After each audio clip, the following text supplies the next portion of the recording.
Previous video from the liquid drop model, we started by finding similarities. Of course, we proceeded by deriving an expression for the binding energy of a nucleus. Of course, the first term was the binding energy of a nucleus, and we started with the volume energy. As you can see here, that volume energy is given by EV, which is equals to A1 to multiply by this capital A. A is some amount of U, which U is also energy, and A, this capital A, is nothing but the mass number. So now, how can we get the surface energy? To get the surface energy, it will take us back to surface area. We know that surface area is given by 4 pi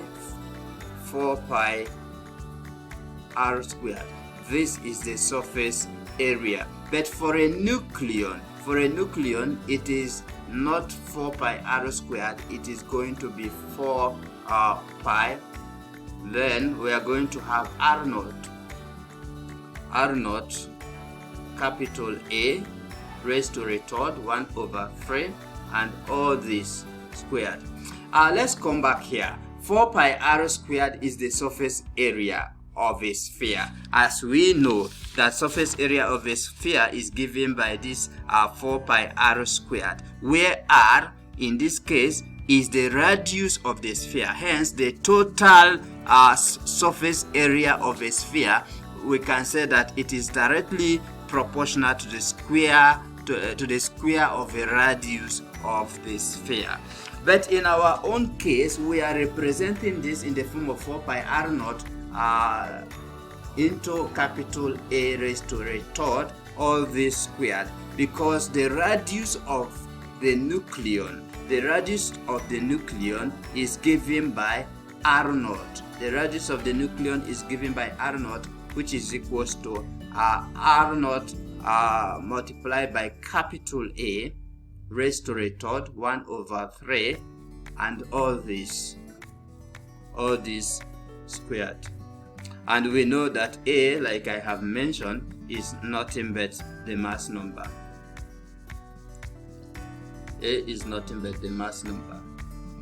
This is A, which is the mass number.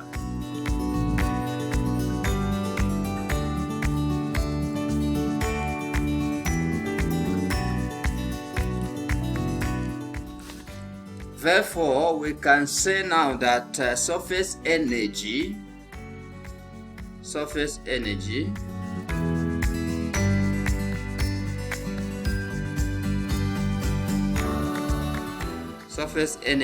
is directly proportional for this mass number raised to 2 over 3.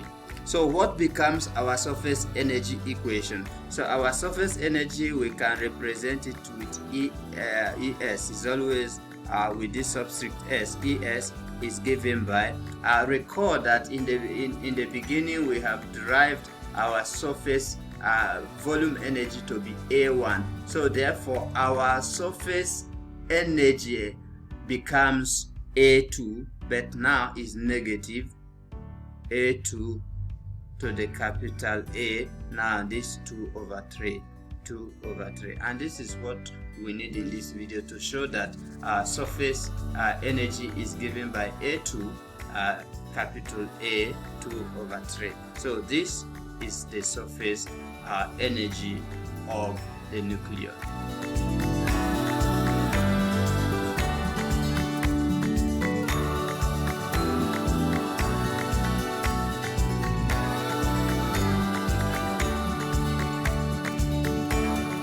Thank you for watching. In the next video, we will continue to show an expression that represents the Coulombic energy, which is part of what we discussed earlier in our liquid drop model of the nucleus.